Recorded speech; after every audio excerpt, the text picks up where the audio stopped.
नमस्कार बच्चों, मैं दिव्यश्री श्री मधुकेश्वर प्रौढ़शाला होदीकेरे चन्नगिरी तालुकु दावणगेरे जिले में काम कर रही हूँ। देखिए बच्चों, सभी नामों के पहले एक पूर्वाक्षर को डालते हैं। क्यों पूर्वाक्षर के मतलब क्या? ನಿಮ್ಮ ಹೆಸರುಗಳ ಮುಂದೆ ನೀವು ಇನಿಷಿಯಲ್ಗಳನ್ನ ಇಟ್ಕೊಂತೀರಾ ಅಲ್ವಾ?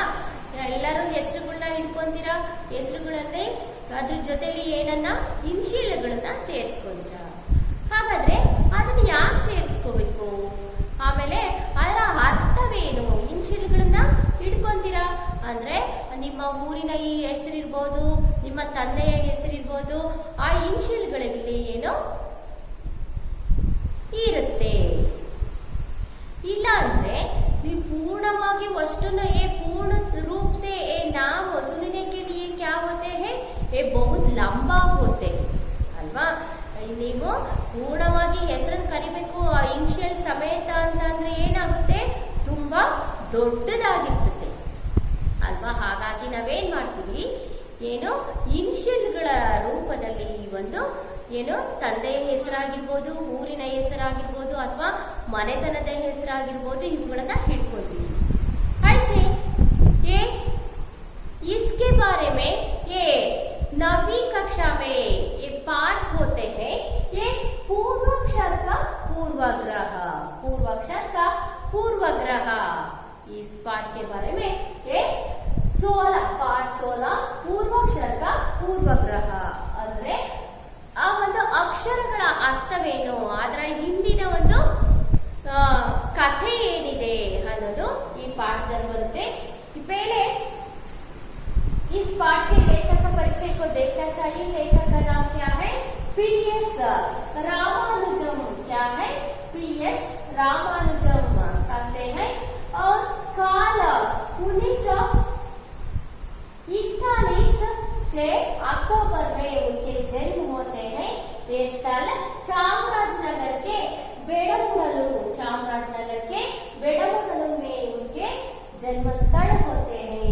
और द्वितीय बिल्ली की भाषा और अन्य 30 से अधिक रचनाएं इन्होंने की हैं. बिल्ली की भाषा के साथ और ये 30 के अधिक रचना भी लिखे हैं.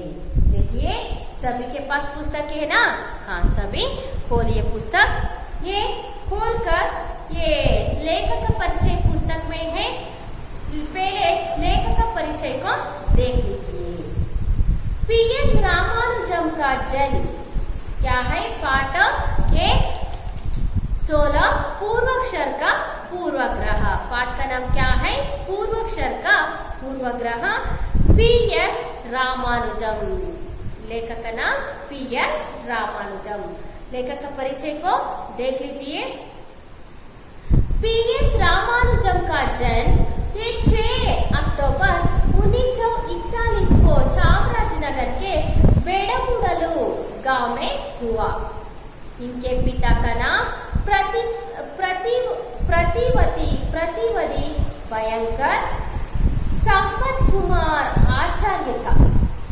प्रतिवादी भयंकर संपत कुमार आचार्य था. पिता का नाम बहुत लंबे होते हैं, बहुत लंबा है. देख लीजिए, प्रतिवादी भयंकर संपत कुमार आचार्य था. माता का नाम इंदिरम्मा था. आरंभिक शिक्षा चामराजनगर के हरदनहल्ली में शुरू हुई. मैसूर के महाराजा कॉलेज में बीए में 5 स्वर्ण पदक लेकर उत्तीर्ण हुए. संस्कृत में इन्होंने पीएचडी और डीलिट की उपाधि प्राप्त की. देखो आगे क्या है, ये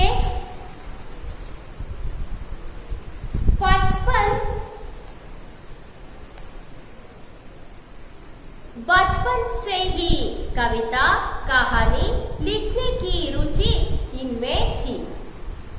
IPS में 6th रैंक प्राप्त करके कर्नाटक के पुत्तूर, कोडगु, कोलार आदि स्थानों में ये एसपी, डीजीपी के पदों पर काम करके निवृत्त हुए।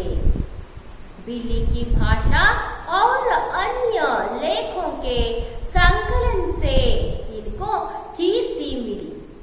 30 से अधिक रचनाएं इन्होंने की है। साहित्य सेवा के लिए साहित्य अकादमी पुरस्कार तथा पुलिस विभाग में योग्य सेवा के लिए इनको राष्ट्रपति पदक भी प्राप्त हुआ है। प्रस्तुत व्यंग्य रचना बिल्ली की भाषा से चुना गया है। प्रस्तुत व्यंग्य रचना को बिल्ली, ये पाठ को बिल्ली की भाषा, ये एक व्यंग्य रचना से ये लिया गया है। इसका अनुवाद प्रोफेसर नंदिनी गुंडूराव जी ने किया है। ये अनुवाद को नंदिनी गुंडूराव जी ने किया गया है। देखिए ये सभी लेखक का परिचय में है। अब इस पाठ में आने वाले कुछ न कुछ शब्द के बारे में देखिए। खेद, दुख, व्यथा के मारे, दुख, व्यथा खेद के लिए होते हैं। के मारे के कारण, शहर, नगर, पहचान, परिचय, पैशान, शोभाचार, बाण, वितरण, मुश्किल, कष्ट, इर्द गिर्द, आसपास, पत्थर, शिला, गैरत, कुशल, शक, सुंदर, शक, संदेह, शंका। देखिए और बार पुस्तक में देख लीजिए। खेद, दुख, व्यथा के मारे के कारण, शहर, नगर, पहचान, परिचय, पैशान,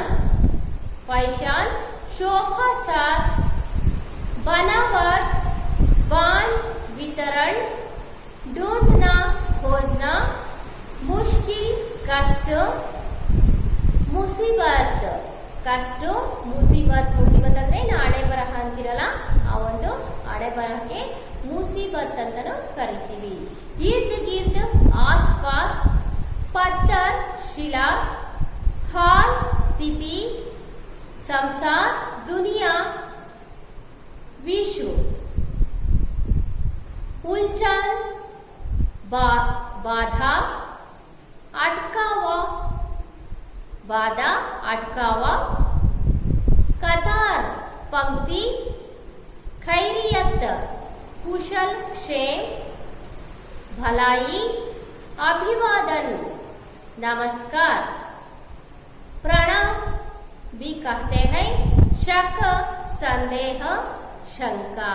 देखिए ये सभी इस पाठ में आने वाले ये नए शब्द या ये शब्दार्थ होते हैं।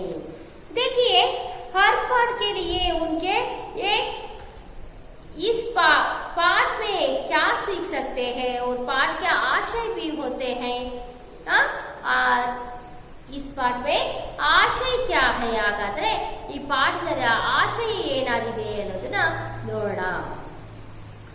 इस व्यंग्य रचना में लेखक ने अंग्रेजी भाषा मोह के प्रभाव का तीक्ष्ण व्यंग्य किया है। हमारे पठन लेखन से लेकर गांव शहरों के नाम, राजा महाराजाओं के नाम और यहाँ तक कि भगवानों के नामों का भी संक्षिप्तीकरण करने से होने वाली असमंजसता के बारे में प्रकाश डालने का प्रयास किया गया है। छात्रों को इस रचना द्वारा सुझाव दिया गया है कि वे अपने नाम और जन्म स्थान पहचान बनाए रखने के लिए पूर्वाक्षर का पूर्ವಗ್ರಹ छोड़ दे. ನೋಡಿ, ಏನು ಈ ಒಂದು ರಚನೆಯ ಉದ್ದೇಶ ಅಂದ್ರೆ ನಾವು अंग्रेजी ಭಾಷೆಗೆ ಇವಾಗ ಮಾರು ಹೋಗ್ಬಿಟ್ಟಿದೀವಿ. इसलिए अंग्रेजों का प्रभाव, अंग्रेजी भाषा के प्रभाव कैसे होते हैं, ಎಷ್ಟು कितने होते हैं, ಹೇಗಿದೆ ಎಷ್ಟಿದೆ ಅಂತ ಅಂದ್ರೆ ನಾವೇನು हमारे पाठन लिखन से लेकर ನಾವು ಓದೋದು ಬರೆಯೋದ್ರಿಂದ ಹಿಡಿದ್ಬಿಟ್ಟು ಏನೋ ಹಳ್ಳಿಗಳ ಹೆಸರಿರ್ಬೋದು, ನಗರಗಳ ಹೆಸರಿರ್ಬೋದು, ಅಥವಾ ನಮ್ಮ ಹೆಸರುಗಳಿರ್ಬೋದು, ರಾಜ ಮಹಾರಾಜ ಇವರ ಹೆಸರನ್ನೆಲ್ಲ ನಾವು ಇವತ್ತು ಏನ್ ಮಾಡ್ತಾ ಇದೀವಿ, ಇಂಗ್ಲಿಷ್ ನಲ್ಲಿ ಬರಿತಾ ಇದೀವಿ ಅಲ್ವಾ. ಅದಕ್ಕೋಸ್ಕರ ಏನ್ ಹೇಳ್ತಿದ್ದಾರೆ, ಯಹಾ ತಕ್ ಭಿ भगवानों का नाम भी संक्षिप्तीकरण होते हैं. उसके साथ साथ ಏನು ಅಂಗ್ರೇಜಿ ವ್ಯಾಮೋಹದ ಜೊತೆಗೆ ನಾವೇನ್ ಮಾಡ್ತಾ ಇದೀವಿ, ಸಂಕ್ಷಿಪ್ತೀಕರಣ ಮಾಡ್ತಾ ಇದೀವಿ. ಅಂದ್ರೆ ದೊಡ್ಡದಾಗಿರೋದನ್ನ ಚಿಕ್ಕದು ಮಟುಕು ಮಾಡ್ತಕ್ಕಂತ ಅಭ್ಯಾಸಕ್ಕೆ ಬಂದ್ಬಿಟ್ಟಿದೀವಿ. ಯಾಕೆ ಈಗ ಉದಾಹರಣೆ ಏನು, ವೆಂಕಟಚಲ ಗಿರಿ ಬೆಟ್ಟ ಅನ್ನೋದನ್ನ ಏನ್ ಮಾಡ್ತೀವಿ, VN ಬೆಟ್ಟ, VC ಬೆಟ್ಟ ಅಂತ ಕರಿತೀವಿ. ಅಂದ್ರೆ ವೆಂಕಟಚಲ ಬೆಟ್ಟ. ಹೀಗೆ ಏನ್ ಮಾಡ್ತಿದೀವಿ, ಸಂಕ್ಷಿಪ್ತೀಕರಣ ಮಾಡ್ತಾ ಇದೀವಿ. ಯಾವ ಭಾಷೆಯೊಂದಿಗೆ, ಅಂಗ್ರೇಜಿ ಭಾಷೆಯ ಒಂದು ವ್ಯಾಮೋಹಕ್ಕೆ ಒಳಗಾಗ್ಬಿಟ್ಟು ಹೈಸೆ ಅಸಮಂಜಸತೆ ಬಾರೆ ಮೇ, ಇದೆಲ್ಲ ನಮ್ಗೆ ಏನ್ ಅನ್ಸುತ್ತೆ, ಒಂಥರ ಮುಜುಗರಕ್ಕೆ ಈಡು ಮಾಡುತ್ತೆ. इसलिए देखो ये छात्रों को इस रचना द्वारा सुझाव दिया गया है कि वे अपने नाम और जन्म स्थानों की पहचान बनाए रखने के लिए पूर्वाक्षर का पूर्वग्रह छोड़ दे. ಇವತ್ತು ನೋಡಿ, ಉತ್ತರ ಕರ್ನಾಟಕಕ್ಕೆ ಸೈಡ್ ಎಲ್ಲ ಹೋದಾಗ ಅವರ ಮನೆತನದ ಹೆಸರು, ತಂದೆ ಹೆಸರು, ಊರಿನ ಹೆಸರು ಎಲ್ಲ ಇಟ್ಕೊಂಡಿರ್ತಾರೆ. ಉದಾಹರಣೆಗೆ ಯಾವುದು ಏನು ಉಳ್ಳಾಗಡ್ಡೆ ಅಥವಾ ಅವರ ಮನೆತನದ ಹೆಸರು ಇರ್ಬೋದು ಅಲ್ವಾ. ಹೀಗೆ ಏನಾಗುತ್ತೆ ಅಂತ ಅಂದ್ರೆ ನಾವು ಆದ್ರಿಂದ ಏನು ನಮ್ಮ ಮನೆತನಕ್ಕೆ ಗೌರವ ಹೆಚ್ಚಾಗುತ್ತೆ, ನಮ್ಮ ಬೆಲೆನೂ ಜಾಸ್ತಿ ಆಗುತ್ತೆ. ಆದ್ರೆ ಇವತ್ತೇನ್ ಮಾಡ್ತಾ ಇದೀವಿ ನಾವೆಲ್ಲ, ಒಂದು ಇಂಗ್ಲಿಶಿನ ವ್ಯಾಮೋಹದಿಂದ ಎಲ್ಲ ಕುಂಠಿತ ಮಾಡ್ಕೊಂಡು ಬರ್ತಾ ಇದೀವಿ. देखिए पाठ को आदर्श वचन करती हूँ, देख लीजिए. आजकल ये शहरों के नाम पूर्वाक्षरों में यानी अंग्रेजी के इनिशियलों में सिमट रहे हैं. यह बड़े खेत की बात है. इन इनिशियलों के मारे हमारे कर्नाटक के शहरों के नाम अपना कन्नड़पन, अपनी पहचान, अपना अस्तित्व खो रहे हैं. एक जमाना था जब केवल आदमियों के नाम के पहले इनिशियल लगता था. आज हम ये पूर्वाक्षर शहरों के नामों को भी बांट रहे हैं. समझ में नहीं आता इसके पीछे दीर्घ का लघु बनाने की मानव सहज प्रवृत्ति है, या यह कोई नया पैशान है, अथवा यह भी हो सकता है कि लोकोपयोगी विभाग वालों ने गांवों के नाम लिखने के लिए छोटे फलक बनाए हो, फिर उनके आकार अनुसार नामों को भी काट छोड़कर छोटा बनाया गया हो. इस संकोच प्रक्रिया की बलि बने हुए कुछ गांवों के नामों का परिशीलन करना ठीक रहेगा. सुंदर तिरुमकुंडलो नरसीपुर अब टी नरसीपुर बन गया है. आगे आने वाले संशोधकों को पथ भ्रष्ट करने का काम है यह. आगे चलकर कभी दैववशात हमारे देश से अंग्रेजी भाषा के हट जाने का सौभाग्य अगर प्राप्त हुआ तो इन इनिशियलों का अर्थ ढूंढना मुश्किल हो जाएगा, अनेक खोजें की जाएगी और विचित्र परिणाम प्राप्त होंगे। संशोधक शायद इस निर्णय पर पहुंचेंगे कि टी नरसीपुर नाम प्रायशः नरसीपुर में टी मतलब क्या, चाय के बागान होने के कारण आया होगा। वह तो फिर भी अच्छा ही है। समझ लीजिए कि करिदोड्डनपाಳ್ಯ नामक एक गांव है।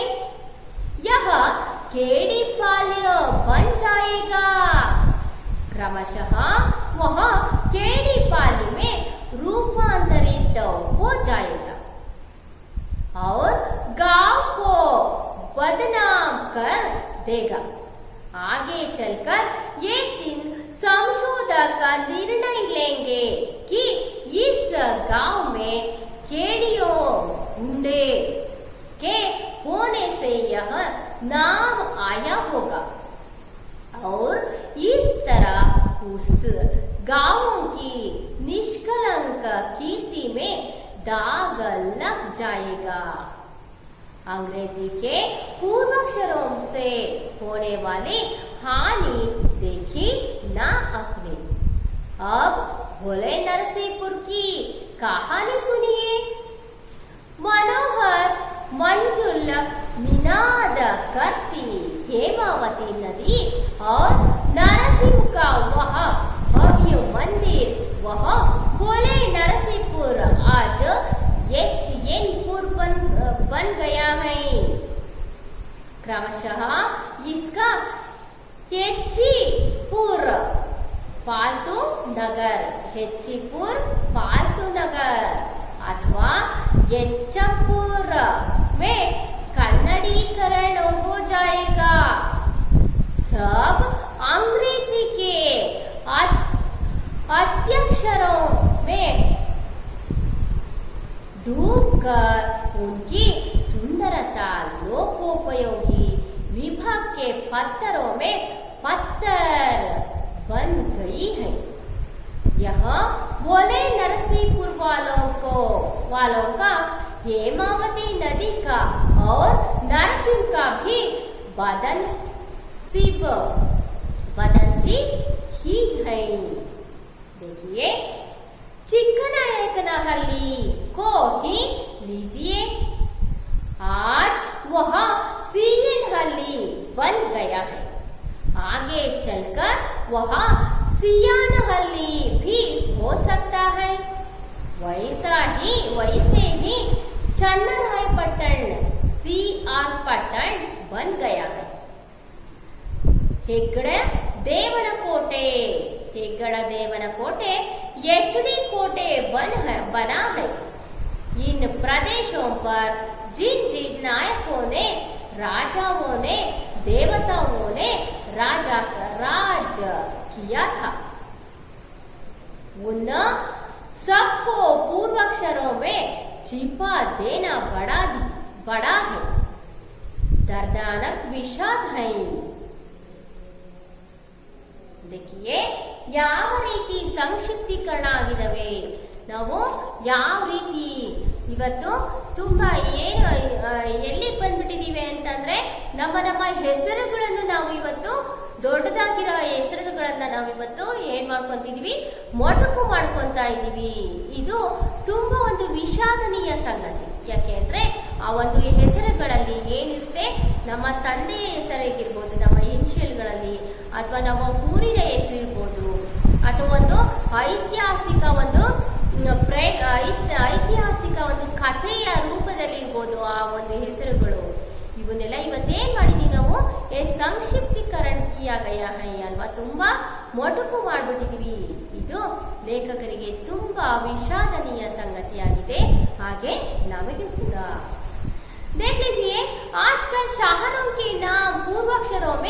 यानी अंग्रेजी की हिंदी ಇನ್ಶಿಯಲೋ ಮೇ ಸಿಮಟ್ ರಹೆ ಅಲ್ವಾ. ಇವತ್ತು ನೋಡಿ ಎಲ್ಲವೂ ಏನಾಗಿದ್ದಾವೆ, ಅಂಗ್ರೇಜಿಯ ಒಂದು ಇನ್ಶಿಯಲ್ಗಳಲ್ಲಿ ನಮ್ಮ ಹೆಸರುಗಳಾಗಿರ್ಬೋದು ಅಥವಾ ನಮ್ಮ ಊರುಗಳ ಹೆಸರುಗಳಾಗಿರ್ಬೋದು ಎಲ್ಲ ಏನು ಆ ಇನ್ಶಿಯಲ್ಗಳ ಮೂಲಕ ನಾವು ಕರಿತಾ ಇದೀವಿ. ಯಾಕೆಂದ್ರೆ ದೊಡ್ಡದಾಗಿದ್ರೆ ಕರೆಯಕ್ಕಾಗಲ್ಲ ಅನ್ನೋ ಒಂದು ಕಾರಣದಿಂದ. इसलिए ये यह बड़े खेत की बात है, इन इंशियलों के मारे हमारे कर्नाटक के शहरों के नाम अपना कन्नड़पन, अपनी पहचान, अपना अस्तित्व खो रहे हैं. हमारा कर्नाटक में हमारा भाषा कन्नड़ भाषा को अस्तित्व ना होते हैं. ಇವತ್ತು ಏನ್ ಮಾಡ್ತಾ ಇದೀವಿ, ये अस्तित्व ढूंढते हैं. ನಾವಿವತ್ತು ಏನ್ ಮಾಡ್ತಾ ಇದೀವಿ, ಹುಡುಕ್ಬೇಕಾಗಿದೆ ನಮ್ಮ ಅಸ್ತಿತ್ವವನ್ನು. ನಮ್ಮ ಕನ್ನಡತನ ಅನ್ನೋದು ಎಲ್ಲಿದೆ ಅನ್ನೋದನ್ನ ನಾವು ಹುಡುಕ್ಬೇಕಾಗಿದೆ. ಏಕೆಂದ್ರೆ ये क्या होते हैं, ये अंग्रेजों के ये भाषाओं में क्या होते हैं छिप गए हैं. ನಾವೆಲ್ಲ ಅಂಗ್ರೇಜಿಯ ಭಾಷೆ ಒಳಗೆ ಮುಚ್ಚಿಟ್ಕೊಂಡ್ಬಿಟ್ಟಿದ್ದೀವಿ. ಅಂದ್ರೆ ನಮ್ಮ ಕನ್ನಡವನ್ನ ನಾವು ತೊಡೆದಾಗ್ತಾ ಇದ್ದೀವಿ.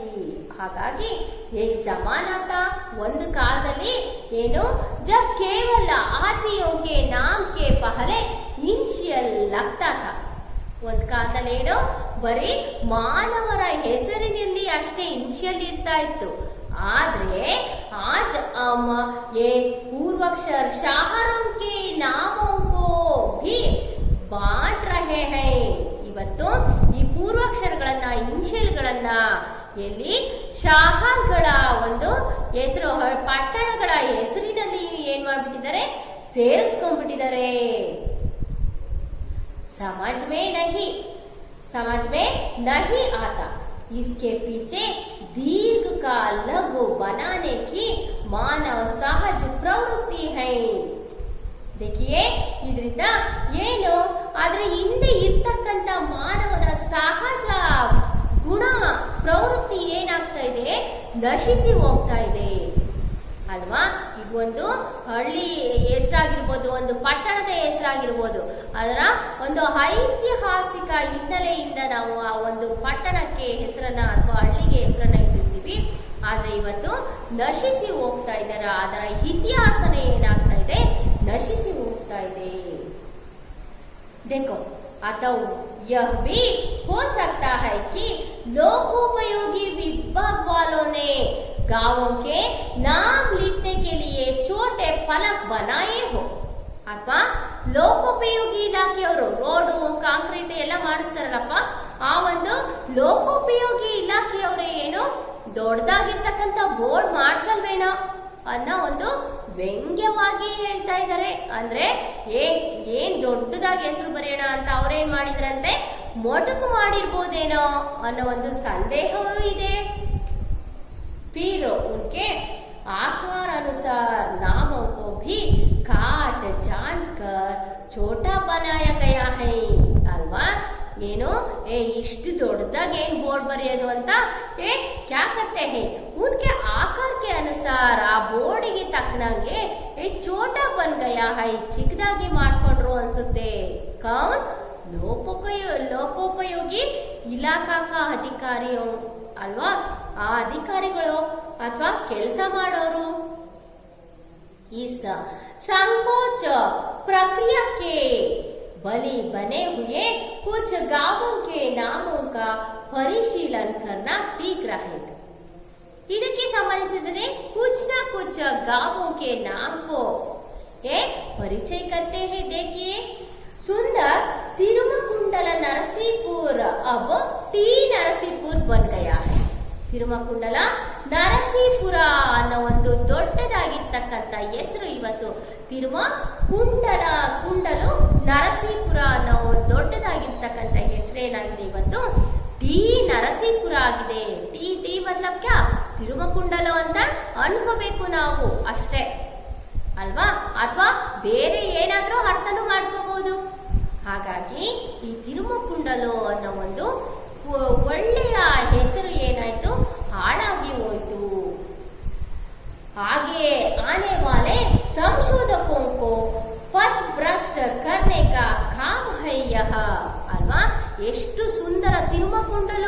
ಅನ್ನೋ ಒಂದು ಎಷ್ಟು ಸುಂದರವಾಗಿರ್ತಕ್ಕಂಥ ಒಂದು ಪದವನ್ನ ಏನ್ ಮಾಡ್ಬಿಟ್ರು, ಟಿ ಅನ್ನೋ ಒಂದು ಈ ಒಂದು ಇನಿಷಿಯಲ್ ಒಳಗೆ ಸೇರಿಸ್ಬಿಟ್ಟು, ಟಿ ಅಂದ್ರೆ ಚಾಯ್ ಅಂತಾನು ನಾವು ತಿಳ್ಕೋಬಹುದು ಅಲ್ವಾ, ತಿರುಮಕುಂಡಲ ಅಂತಾನೆ ಹೆಂಗ್ ತಿಳ್ಕೊಳಕ್ಕಾಗುತ್ತೆ. ಹಾಗಾಗಿ ಎಂತ ಭ್ರಷ್ಟ ಒಂದು ಕೆಲಸವನ್ನ ಮಾಡಿದರೆ ಅಂತ ಯಾರಿಗೆ, ಲೇಖಕರಿಗೆ ಬೇಜಾರಾಗ್ತಿದೆ. ಅಷ್ಟೇ ಅಲ್ಲ, आगे चलकर कभी दैववशत हमारे देश से अंग्रेजी भाषा के हट जाने का सौभाग्य अगर प्राप्त हुआ, ಏನೋ ತಿರುಮಕುಂಡಲೋ ಅನ್ನೋದ್ರಿಂದ ಅಂಗ್ರೇಜಿ ಭಾಷೆನ ಒಡೆದಾಕ್ಬೇಕಿತ್ತು. ಆದ್ರೆ ಇವತ್ತು ನಾವು ಅಂಗ್ರೇಜಿ ಭಾಷೆಯವರ ಒಂದು ವ್ಯಾಮೋಹ, ಅವ್ರೋಗಿದ್ರು ಸಹ ಆ ಭಾಷೆಯ ವ್ಯಾಮೋಹ ಇನ್ನೂ ಹೆಚ್ಚಿದೆ. ಇನ್ನ ಇತಿ ಇನಿಷಿಯಲ್ का अर्थ ढूंढना मुश्किल हो जाए. ಆದ್ರೆ ಈ ಟಿ ಅಥವಾ ಬೇರೆ ಇನಿಷಿಯಲ್ ಆ ಒಂದು ಅರ್ಥವನ್ನ ಹುಡುಕೋದಾದ್ರೆ ಇನ್ನು ನಮ್ಗೆ ಏನಾಗುತ್ತೆ, ಕಷ್ಟವಾಗ್ತಾ ಇದೆ. ಖೋಜೇಕಿ ಹುಡುಕ್ತಾ ಇದೀವಿ ಏನ ಇನಿಷಿಯಲ್ ಅರ್ಥನ ಖೋಜೆ ಜಾಯೇಗಿ और ವಿಚಿತ್ರ ಪರಿಣಾಮ ಪ್ರಾಪ್ತ ಹೋಂಗೆ, ವಿಚಿತ್ರವಾದ ಪರಿಣಾಮಗಳಾಗ್ತಾ ಇದೆ. ಯಾಕೆಂದ್ರೆ ಒಂದೊಂದು ಇನಿಷಿಯಲ್ಗೆ ನಾವು ಹಲವಾರು ರೀತಿಯ ಅರ್ಥಗಳನ್ನ ನಾವು ಕಲ್ಪಿಸ್ಕೋಬಹುದಾಗಿದೆ. ಹಾಗಾಗಿ ಈ ಒಂದು ಚೆನ್ನಾಗಿರ್ತಕ್ಕಂಥ ಹೆಸರುಗಳು ಇವತ್ತೇನಾಗಿದೆ, ಹಾಳಾಗಿ ಹೋಗಿದೆ. ಸಂಶೋಧಕ ಶಾಯದ್ इस निर्णय पर पहुंचेंगे कि टी नरसिंहपुर नाम प्रायशः नरसिंहपुर में टी के बगाना होने के कारण आया होगा. ನೋಡೋದು ಏನ್ ಅನ್ಕೋಬೇಕು, ಟೀನ ಜಾಸ್ತಿ ಮಾಡ್ತಾರೆ ಅನ್ಸುತ್ತೆ ನರಸೀಪುರದಲ್ಲಿ, ಹಾಗಾಗಿ ಅದಕ್ಕೆ ಟಿ ನರಸೀಪುರ ಅಂತ ಬಂತೇನೋ ಅಂತ ಅನ್ಕೋಬೇಕಾಗುತ್ತೆ ಜನಗಳು ಅಲ್ವಾ, ಈಗಿನ ಒಂದು ಜನಗಳು. ಹಾಗಾಗಿ ತಿರುಮಕುಂಡಲ ಅನ್ನೋ ಒಂದು ಹೆಸರು ತುಂಬಾನೇ ಚೆನ್ನಾಗಿತ್ತು. ಅದನ್ನ ಸಂಕ್ಷಿಪ್ತೀಕರಣ ಮಾಡಿದಾಗ ಏನಾಯ್ತು, ಟಿ ನರಸೀಪುರ ಆಯ್ತು. ಆ टीके लिए बहुत ज्यादा अर्थ होते हैं ಅಲ್ವಾ, ಅದು ತುಂಬಾನೇ ಅರ್ಥವನ್ನ ಕೊಡುತ್ತೆ. ಹಾಗಾಗಿ ಇದು ಸರಿಯಾದದ್ದಲ್ಲ ಅಂತ ಲೇಖಕರ ಒಂದು ಮನೋಭಾವ ಆಗಿದೆ. ಹಾಗೆ वह तो फिर भी अच्छा ही है. समझ लीजिए कि ಕರಿದೊಡ್ಡನಪಾಳ್ಯ ನಾಮಕ एक गांव है. ಕರಿದೊಡ್ಡನಪಾಳ್ಯ ಅಂತ ಒಂದು ಏನು गाविತ್ತಂತೆ. गांव मतलब क्या, हल्ली. गांव के लिए विलोम शब्द क्या है, शहर. गांव के लिए विलोम शब्द क्या है, शहर. ಆ ಒಂದು ಹಳ್ಳಿನಲ್ಲಿ ಯಾವ ಹಳ್ಳಿ, ಕರಿದೊಡ್ಡನಪಾಳ್ಯ ನಾಮಕ एक गांव होते हैं. ये केडी पाल्या बन जाएगा. आज क्या होते हैं, केडी पाल्या. ಇವತ್ತೇನಾಗಿದೆ ಅದು ಕೇಡಿ ಪಾಳ್ಯ, ಕರಿದೊಡ್ಡನಪಾಳ್ಯ ಅಂದ್ರೆ ತುಂಬಾ ದೊಡ್ಡದಾಗಿತ್ತು. ಹಾಗಾಗಿ ಸಂಕ್ಷಿಪ್ತೀಕರಣ ಹೋತೆ ಹೇ ಕೇಡಿ ಪಾಳ್ಯ. ಇವತ್ತೇನ್ ಮಾಡ್ತಾರೆ, ಅದನ್ನ ಸಂಕ್ಷಿಪ್ತೀಕರಣ ಮಾಡ್ಬಿಟ್ಟು ಕೇಡಿ ಪಾಳ್ಯ ಅಂತ ಇಟ್ಬಿಟ್ಟಿದ್ದಾರೆ. क्रमशः वह केडी पाल में रूपांतरित हो जाएगा और गांव को बदनाम कर देगा. आगे चलकर एक दिन संशोधक निर्णय लेंगे कि इस गांव में केडियो गुंडे के होने से यहाँ नाम आया होगा. ಮುಂದೆ ನಾವೆಲ್ಲ ಏನ್ ತಿಳ್ಕೋಬೇಕು, ಈ ಕೇಡಿಪಾಳ್ಯ ಅನ್ನೋ ಹೆಸರು ಯಾಕೆ ಬಂತಪ್ಪ ಅಂತಂದ್ರೆ ಅಲ್ಲೆಲ್ಲ ಗೂಂಡಾಗಳು, ಕೇಡಿಗಳು ಜಾಸ್ತಿ ಇರೋದ್ರಿಂದ ಬಹುತ್ ಕೇಡಿಯ ಹೋತೆ ಹೇ इसलिए ಕೇಡಿಪಾಳ್ಯ ಆನೆ ಕೆ ಕಾರಣ ಹೋತೆ ಹೇ. ಈ ರೀತಿಯಾಗಿ ಕೇಡಿಪಾಳ್ಯ ಬಂತೇನೋ ಅಂತ ನಾವು ಅನ್ಕೋಬೇಕಾಗುತ್ತೆ. और इस तरह उस गांव की निष्कलंक कीर्ति में दाग लग जाएगा. ಈ ರೀತಿಯಾಗಿ ಈ ಒಂದು ಹಳ್ಳಿಯ ಒಂದು ಏನು ಕೀರ್ತಿನೇ ಈ ಒಂದು ಹೆಸರಿನಿಂದ ಹಾಳಾಗಿ ಹೋಗ್ತಾ ಇದೆ. अंग्रेजी के पूर्वाक्षरों से होने वाली हानि देखी ना आपने ಅಲ್ವಾ. ಈ ಒಂದು ಅಂಗ್ರೇಜಿಯ ಒಂದು ಇನಿಷಿಯಲ್ಗಳಿಂದ ಆಗ್ತಕ್ಕಂಥ ಅನಾಹುತವನ್ನ ನಾವು ನೋಡಿದಾಗ ಅಲ್ಲಿನ ಎಷ್ಟೋ ಇತಿಹಾಸಗಳು ಹಳ್ಳಿಯ ನಗರ ಪ್ರದೇಶದ ಅಥವಾ ನಮ್ಮ ಹೆಸರಿನ ಒಂದು ಇತಿಹಾಸದ ಏನಾಗ್ತಾ ಇದೆ, ಇವತ್ತು ಹಾಳಾಗಿ ನಶಿಸಿ ಹೋಗ್ತಾ ಇದೆ, ಅರ್ಥ ಅನರ್ಥವಾಗ್ತಾ ಇದೆ. अब अब ಹೊಳೆ ನರಸೀಪುರ की कहानी सुनिए। ಹೊಳೆ ನರಸೀಪುರದ ಈ ಕಥೆಯನ್ನ ಕೇಳಿಬಿಟ್ರೆ मनोहर मंजुल निनाद करती हेमावती नदी और नरसिंह का वह भव्य मंदिर है। ಹೊಳೆ ನರಸೀಪುರದಲ್ಲಿ ಏನು ಹೇಮಾವತಿ ನದಿ ತುಂಬಾ मनोहरವಾಗಿ ಹರಿತಕ್ಕಂತ हेमावती नदी और उसके साथ नरसिंह का भव्य मंदिर होते हैं। ये दोनों मिलकर क्या होते हैं ಹೊಳೆ ನರಸೀಪುರ बन गया है। ಎರಡು ಸೇರ್ಬಿಟ್ಟು ಏನಾಯ್ತು ಭವ್ಯವಾದ ಒಂದು ಹೊಳೆ ಹರಿತಕ್ಕಂತಿದ್ರಿಂದ ಮತ್ತೆ ಮಂದಿರ ನರಸಿಂಹದಾಗಿದ್ರಿಂದ ಹೊಳೆ ನರಸೀಪುರ ಅನ್ನೋ ಒಂದು ಇತಿಹಾಸ ಊರಿಗೆ। ಆದ್ರೆ ಹೊಳೆ ನರಸೀಪುರ आज यच्चनपुर बन गया है। ಏನಾಗ್ಬಿಡ್ತು ಇವತ್ತು ಯಚ್ಚನ್ಪುರ ಆಗ್ಬಿಟ್ಟಿದೆ ಕ್ರಮಶಃ। इसका ಯಚ್ಚಿಪುರ ಫಾಲ್ತು ನಗರ್ ಯಚ್ಚಿಪುರ ಅಂತ ಅನ್ಬೋದು। ಅಂದ್ರೆ ಯಚ್ಚಿಪುರ ಅಂದ್ರೆ ಏನು ಫಾಲ್ತು ನಗರ್ ಅಂತ ಸಾಕುವ ಒಂದು ನಗರ ಅಂತ ಆಗ್ಬೋದು ಅಥವಾ ಯಚ್ಚಂಪುರ ಅಂತ ಆಗ್ಬೋದು। ಕನ್ನಡೀಕರಣ ಹೋ ಜಾಯೇಗಾ। ನಾವು ಕನ್ನಡಕ್ಕೆ ಅದನ್ನ ಅನುವಾದ ಮಾಡಿದಾಗ ಯಚ್ಚಂಪುರ ಅಂತ ಆಗ್ಬೋದು ಯಚ್ಚಿಪುರ ಅಂತ ಆಗ್ಬೋದು। ಇದೆಲ್ಲ ಏನಾಗುತ್ತೆ ಅರ್ಥಹೀನ ಆಗುತ್ತೆ। ಹಾಗಾಗಿ इसका इर्द गिर्द ದಂತ ಕಥಾ ಫೈಲ್ ಜಾಯೇಗಿ। ಹೊಳೆ ನರಸೀಪುರ ಅನ್ನೋದಕ್ಕೆ ಒಂದು ಕಥೆಗಳಿದೆ ಅಲ್ವಾ, ಆದ್ರೆ ಈ ಇನ್ಷಿಯಲ್ಗಳ ಮೂಲಕ ಏನಾಗಿದೆ ಅವೆಲ್ಲ ನಶಿಸಿ ಹೋಗ್ತಾ ಇದೆ। कुछ भी कहिए नदी नरसिंह सब अंग्रेजी के अध्यक्षरों में डूबकर उनकी सुंदरता लोकोपयोगी विभाग के पत्थरों में पत्थर बन गई अल्वा। ಇದರ ಒಂದು ಕಥೆ ಕಹಾನಿ ಏನಾಯ್ತು ಈ ಒಂದು ಪೂರ್ವಾಕ್ಷರಗಳಲ್ಲಿ ಏನಾಗಿದೆ ಮುಳುಗಿ ಹೋಗ್ಬಿಟ್ಟಿದೆ। ಅಷ್ಟೇ ಅಲ್ಲ ಲೋಕೋಪಯೋಗಿಯ ಒಂದು ಇಲಾಖೆ ಮೂಲಕ ಅಕ್ಷರದಲ್ಲಿ ಏನಾಗುತ್ತೆ ಮುಚ್ಚಿಟ್ಟುಕೊಂಡಿದೆ। यह ಹೊಳೆ नरसिंहपुर वालों का हेमावती नदी का और नरसिंह का भी बदनसीब ही है ಅಲ್ವಾ।